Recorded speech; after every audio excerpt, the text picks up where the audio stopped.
Hello, this is Frank Falvey with Frank Presents, and today we're honored to have Joe Pagliarulo, a candidate for the Norfolk County District Attorney. Now, Joe, welcome to the program. Thank you, Frank.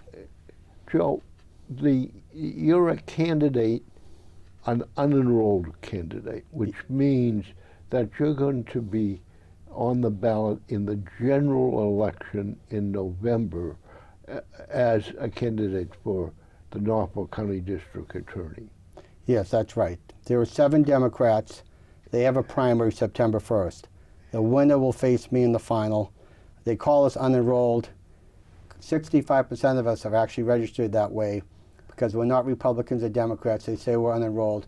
We are all registered voters, and most of us call ourselves independents because we don't work or take orders from either party. So I want the viewers to keep in mind that on September, when they go to vote, they won't see your name either on the Republican or the Democratic ballot because your name will be automatically on the November ballot. Yes, and there's no Republican either, so it's just going to be the Democrats September 1st. And I'm on the general. I'll take on the winner one-on-one.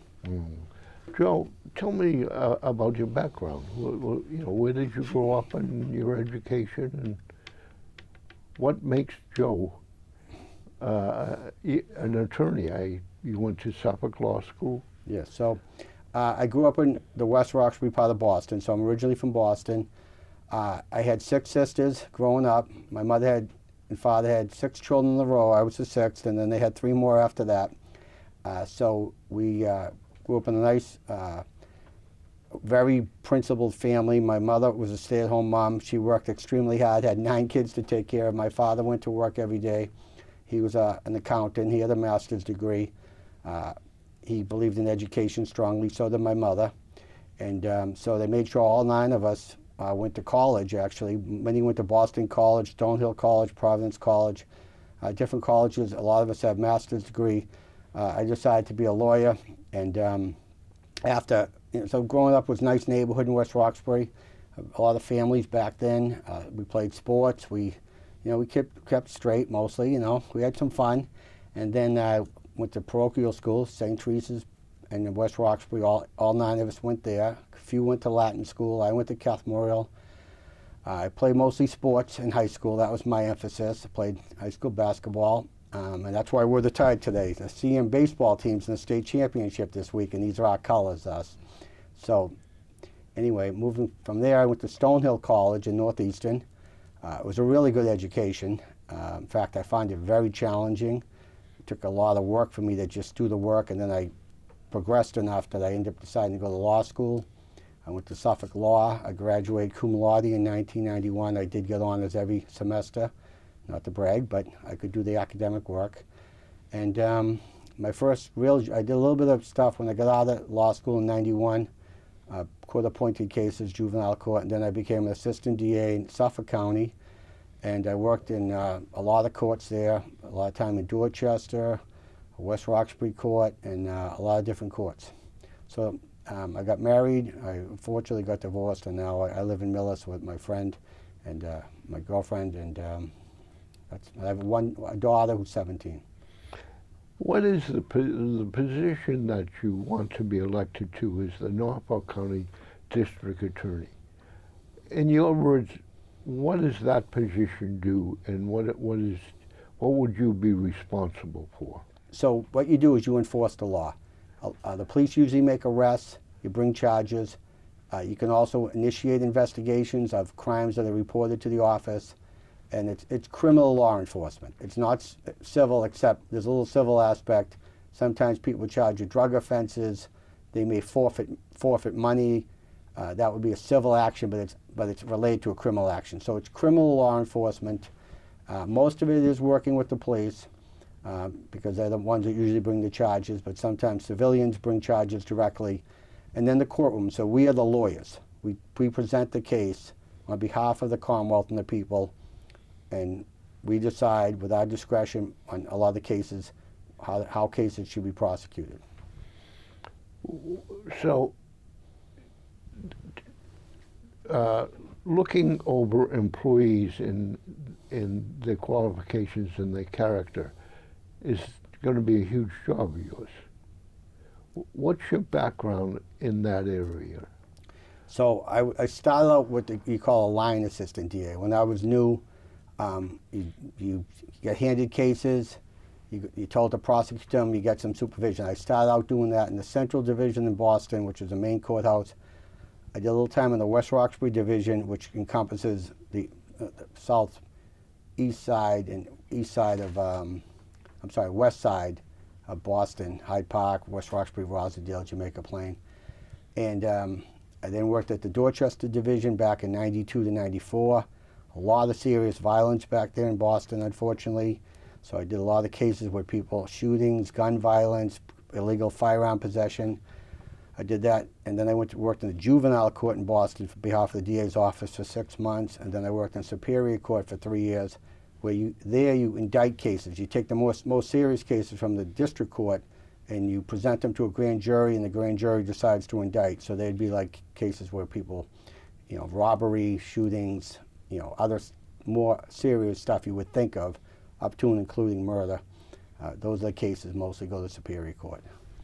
My background, though, for management is I managed the court in West Roxbury Division from 2003 to 2013.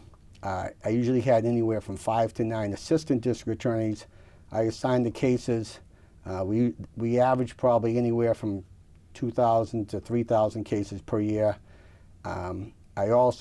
So I managed the prosecution of all those cases, except some that got indicted would be taken out of their Superior Court. I had law students from the different law schools come and do their third-year training to learn how to handle cases, get the courtroom experience. So I probably trained almost 100 law students from Suffolk Law School, Boston College Law School, Harvard Law School, New England Law School. They were the main schools that came to me regularly.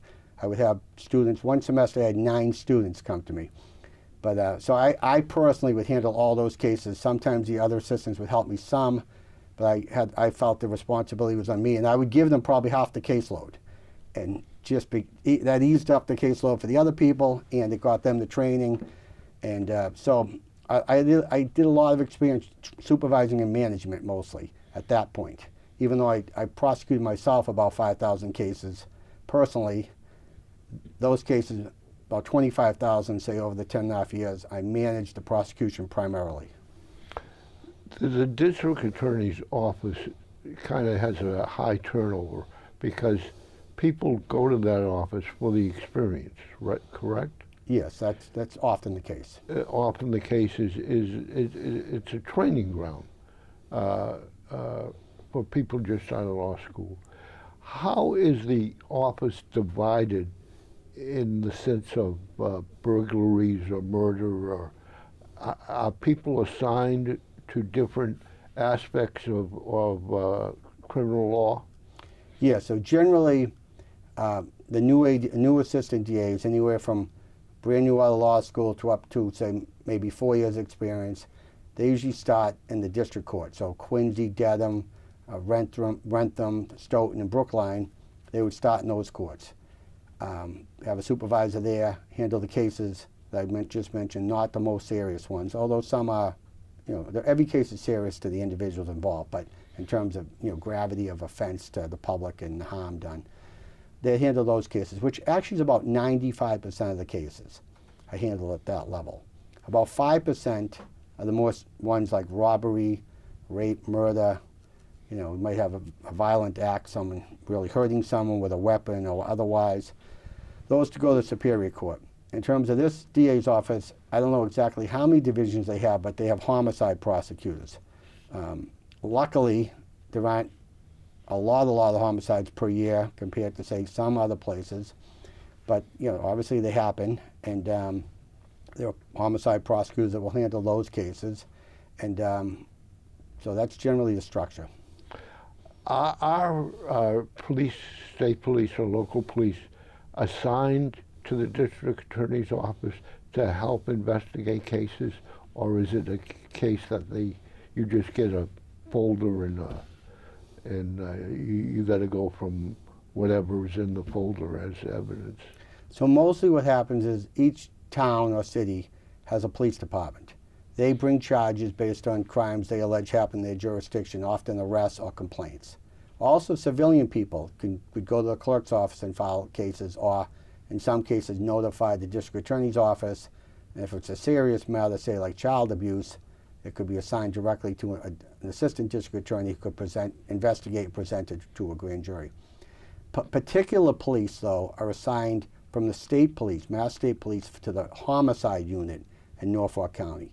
They work under at the discretion of the district attorney, because the district attorney by statute, it says in the statute, is in charge in the investigation and prosecution of homicides, not the attorney general. So if it happens in the county, that's the district attorney's job. The district attorney can pick whatever police officers. If it happened in the town, for example, he can say to the town police, I want you to handle it. Right now in Norfolk County, there's a unit of state troopers who handle all those cases. Now in Boston, for example, where I was, Boston handles most of the cases because they have the staffing and the different people to deal with those type of cases from experience. And there's some state police cases that are handled in Boston. So the difference in Norfolk, though, is I think exclusively the state police are in charge of those cases in terms of being a police. The district attorney is really in charge, and that's been forgotten, unfortunately.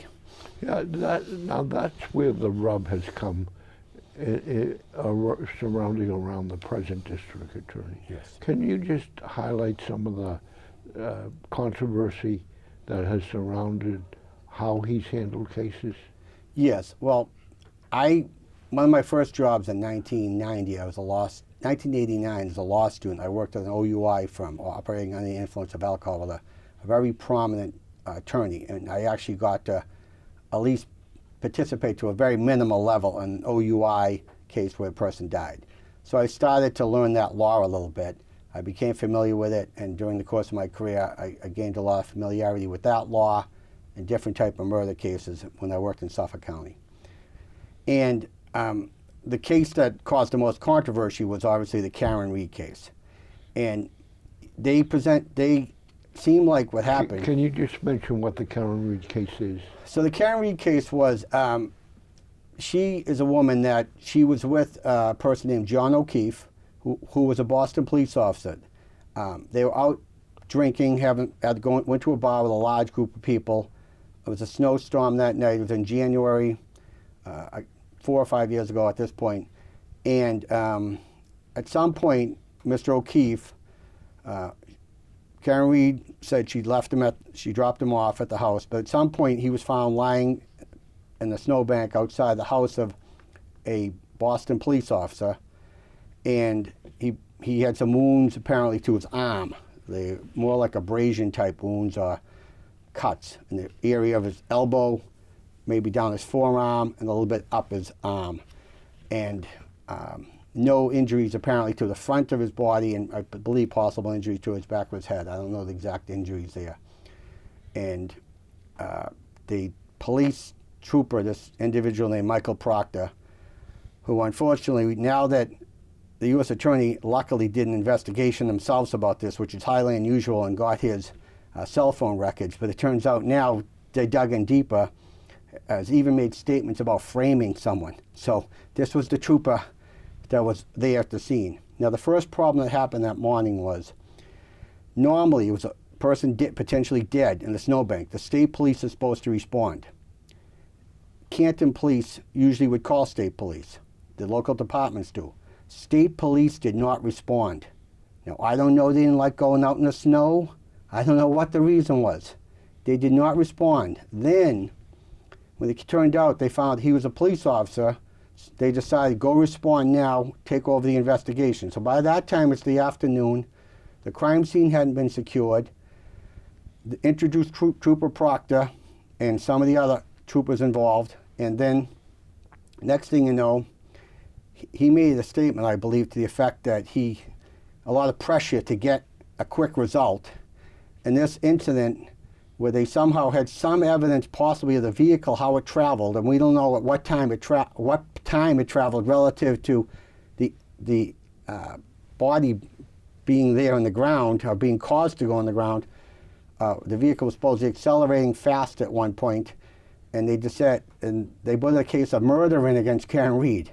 Now, under even that fact pattern, that would be like what I talked about, negligent homicide, if you proved it, but not a murder. So they overcharged it, even on their facts, they alleged.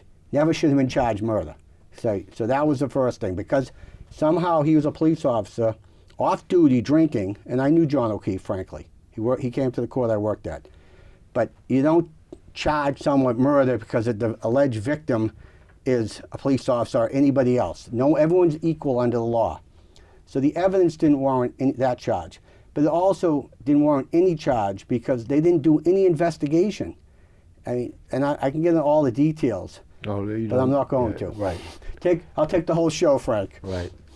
So this is one of the reasons that you're running for this office. Yes, and there was another case, I think even more, just compelling in another way. A pregnant young woman, early 20s, but she met a Stoughton police officer when she was a teenager through some Stoughton program where they have teenagers going to get experience with the police, which I think is a terrible idea. Unless the chief's there supervising, you don't take teenage girls and put them with grown men. I'm sorry, but flirting happens, stuff happens. So it's alleged this Matthew Farwell met this teenage girl, allegedly had intercourse with her when she was a minor, got friendly with her. The female, Sandra Birchmore, eventually is 21, is pregnant, and allegedly tells him, I'm going to tell your wife you got me pregnant.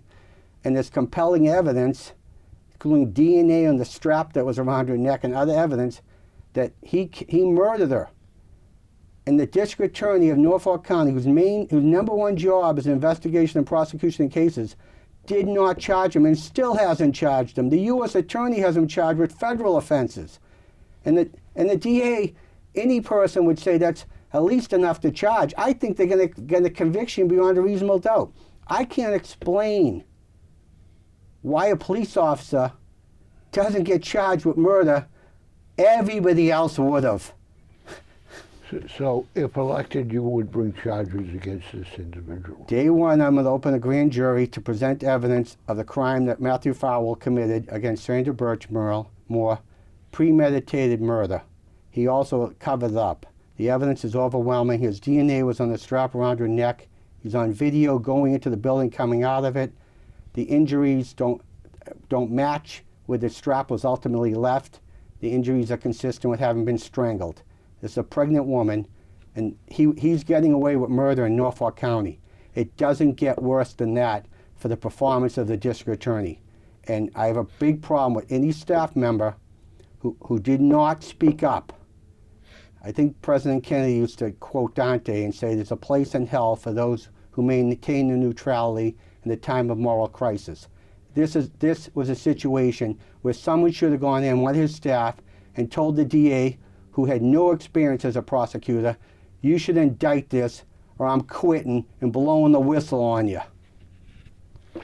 What other changes do you anticipate making within the department? Well, I'm first not going to be as reactive, okay? I think in Norfolk County, fortunately, we don't have as many street crimes, serious crimes, as a lot of places. But we have to look at public corruption. We have to question ourselves, why is a police officer potentially getting away with murder? Why can Trooper Proctor do whatever he wants?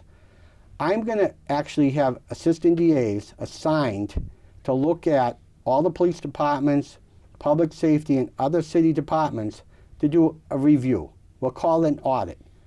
And I'm going to have a direct line to me. I'm going to go each department and tell all the staff, all the officers, and the chief, if one of your colleagues is committing a crime, you don't have to keep your mouth shut because the union says so. Because in Boston, I was told that when I reported suspected corruption in police. Officers said to me, we got to keep our mouth shut because the union wants us to. No, I'm not in the union. You call me directly. I'm going to give everyone my phone number. I'll talk to anybody. You tell me someone's doing stuff. Unfortunately, it happens everywhere. It happens in the priesthood. I'm not picking on the police. There are many good police officers. I had a great relationship with them. And many of them live in Norfolk County are supporting me because my professional work with them in 18 and a half years. But I'm not letting anyone be protected. I'm not connected to these people. I'm not protecting them. WBZ Channel 5 has done a series of reporting on police departments and policemen that have either retired and then gone to another police department or were facing disciplinary charges, quit that police department and went to another. Although that doesn't fall directly under the district attorney, what is your feeling of how are you familiar with the report? Yes, I just read it. I read some of the information in the newspaper. I'd have to look at each individual case. I mean, if one person had one charge that wasn't, I'm not going to say OUI alcohol isn't serious, it is, but I wouldn't necessarily say that would be a total disqualification. If someone had something like that and they were a police officer. I don't think they generally necessarily get fired for that. So if they got rehired, obviously there's a scale of things. So I don't tell them what to do, but I'm not going to say if this officer is on a case, I wouldn't, he made an arrest on something, I'm not going to let him testify. If you have a guy that's done really, really bad stuff and they rehired him inexplicably, I would be hard pressed to use him as a witness at all. I'd have to see what the evidence is and the facts and corroborate his testimony. But if someone is so, and hopefully they're not hiring those people, but I won't let him testify if he's. The interesting thing about what some people call as illegal people in the country, that coming into this country is only a civil offense. It is not a criminal offense. If you don't have clearance, my understanding is if you cross the border without the proper authority, that is only a civil offense. And that is why they don't go to have to get an indictment before they take the people off the street. What? So your authority would not extend to what some people call as illegal aliens here. Yes, and that's a federal offense. I only involve with state cases. But what I am going to do is the same thing I did starting in 1992 when the first George Bush was president, Bill Clinton was president, the son of Bush, Barack Obama. Well, they were all president when I was an assistant DA. We always had the same policy. If an assistant DA gets notified that there's an ICE detainer hold on an individual who's before the court, my staff will notify ICE. What ICE does is up to ICE. But while the person's in custody, we are going to notify them. We always did. And the other reality of that is most of the people I dealt with criminally that were the illegals that we became aware were not here legally because we got a printout, were charged with trafficking drugs oftentimes, had multiple false identifications, including false identification to get in the country. They often stole people's identities from Puerto Rico, claiming they had status as Americans. So the reality is, people paint pictures of stuff going on. I don't have any jurisdiction over that. It has nothing to do with me. But if the person's in court, we're going to let ICE know. What ICE does is up to them. I only have a person in court for 1 day. Well, that's my next question. Yes. Do you have, they could leave the court before ICE would be able to come there? Yeah, if they're not in custody, right. I have no control over that. Now, it would potentially factor in that my staff would ask for bail because once people oftentimes know that ICE is looking for them, they flee and they may be less likely to come back to court on their case. And that's a factor on bail. So it could be a factor to consider to hold them on bail. Because a person's status, roots in the community they called it, it's in the statute, is a factor for bail. So that factor would weigh against a person that's here illegally.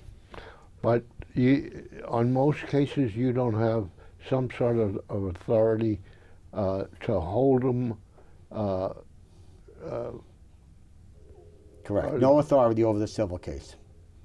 Directly, no authority. No, but if you've arrested them for I don't know breaking and entering or possession of a firearm, don't you have the authority to hold them for so many hours? Well, then in that case, it's for the crime they're charged with. Now, there's always a question if a person's charged with a criminal charge. You asking about they have an ICE detainer or a federal detainer.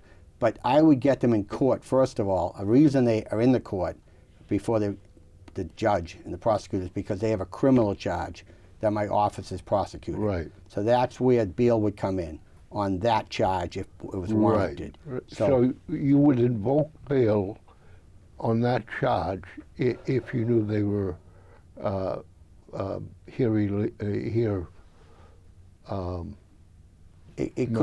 It could be a factor. I mean, there are less serious. You might be a trespass charge or a minor charge that ICE would be notified. ICE might not come for them. Domestic violence or domestic abuse, is that a minor charge or a major? No, it's not a minor charge. It could be very serious. Unfortunately, I defended a lot of those cases in Boston neighborhood, and sometimes the person who's charged might have been the victim, but whoever calls 911 gets the greater right. So domestic violence could be horrible. It could be terrible. Anyone abused, it's awful. Sometimes, unfortunately, there are fights going on in some people's relationships, and it's not clear if both of them should have been arrested, never mind just the guy, oftentimes, frankly. Joe, what's the question that I haven't asked you that you'd like really to explain or talk about? I would say the most important thing to me for running is I was an assistant DA in Boston, and like I told you, I prosecuted about 5,000 cases. I managed the prosecution about 25,000. At one point, it became evidence. I obtained evidence that police officers may have forged documents the district attorney sent to them for the purpose of obtaining overtime to appear in court. I reported it. That was my job. I had the jurisdiction over that court. Unfortunately, an individual called me. It was in the Boston Globe, Boston Herald. It ended up having about 8 stories about it. And a police officer I knew growing up said, "Joe, we steal millions of dollars a year." I said, "Well, I'm telling the truth." He said, "I know. But if they stopped it because of you, someone might want to kill you. Do you have a license to carry a firearm to protect yourself?" So that shocked me, that he actually is telling me I could be murdered by, I guess he meant corrupt cops, if I don't let the police steal. Now, my job was to be law enforcement, so that actually totally changed my mindset. I thought we were all the good guys. It used to be more black and white for me. Then, like anything, and some things did happen, and I believe the whole matter got covered up, but I won't give all the details now. But that changed my perspective, that unfortunately I realized some law enforcement think they can get away with murder. And in the case of Matthew Farwell, I think unfortunately in Norfolk County, he's proving it with D.A. Morrissey.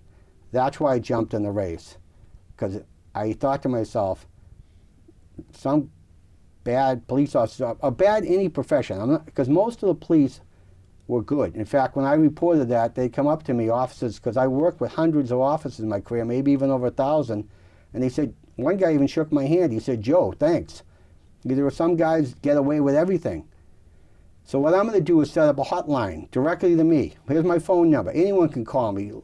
New officer, the chief, and in between. And if it's anyone doing things, committing crimes, using their position, wolves in sheep's clothing, you call me up. I'll check out the evidence. I'll do an investigation. No one's getting protected. I'm not in either party. I'm an independent, both as we call ourselves independents, we're unenrolled from a party. I'm not carrying the water for either party. No one's connected to me. No one's protected by me. Everyone's getting the same. Most of the police are good. I've told police officers this, and they told me, thank you. We don't want these guys working with us. We can't stand it. They're ruining our reputation, and we don't want them doing this stuff. So if anyone tells me the union says keep your mouth shut, I say call me. I'm not in the union.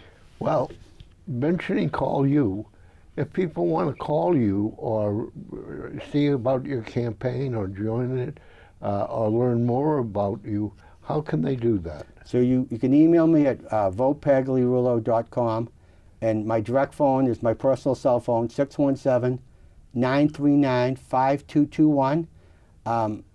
The only thing you'll get, if you help me, is better government. Nobody gets a get out of jail free card, because unfortunately it seems like they're cashing some of those in now. I don't know if they are. The only thing you'll get, no consideration on any of my job, because unfortunately some defense attorneys, what I saw in Boston, want consideration because they donate to the DA, and it's not just an act of goodwill for better government. I'm not taking money from defense attorneys. In fact, I've taken money from no one so far, because I'm not going to owe anyone. If you want to volunteer, I appreciate your help. If you want to get rid of some of the bad stuff going on, if you don't, I'm going to go it alone if I have to. Okay. Can you give that email and phone number slowly once more? Yes. It's email votepagliarulo.com, and phone is 617-939-5221. I welcome your help in the campaign, and hopefully I'll see you about town. Can you just spell Paglioni for the people slow? Yes. and getting our name spelled? Yes, it's Joe Pagliarulo. It's Pagliarulo. And the main thing is you don't have to spell on the ballot. Just fill out the oval like you do for everybody else. And I appreciate if you consider voting for me. I do have the experience, the background, and I think I have the character. And with some of the experiences I've had, the difference between me and the DA now is we all can do the job. I will do it. And in this case, of the Birchmore and some of the other ones, he's not doing his job. Thank you for coming on the show. I appreciate it. Thank you, Frank. And on November 7th is... November 3rd. And the voting obviously starts early nowadays. Half the people have voted by then. So please consider me for your ballot.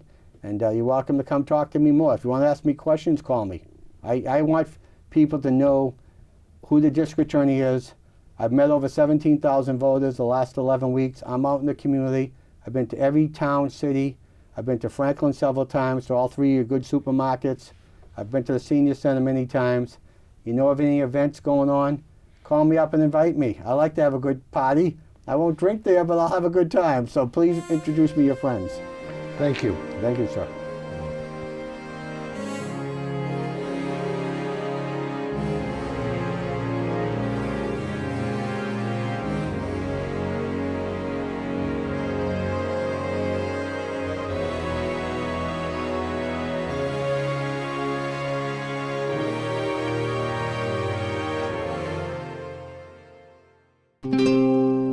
This program was made possible by your Franklin friends and neighbors, good folks just like you. Thanks for supporting Franklin TV. And thanks for watching.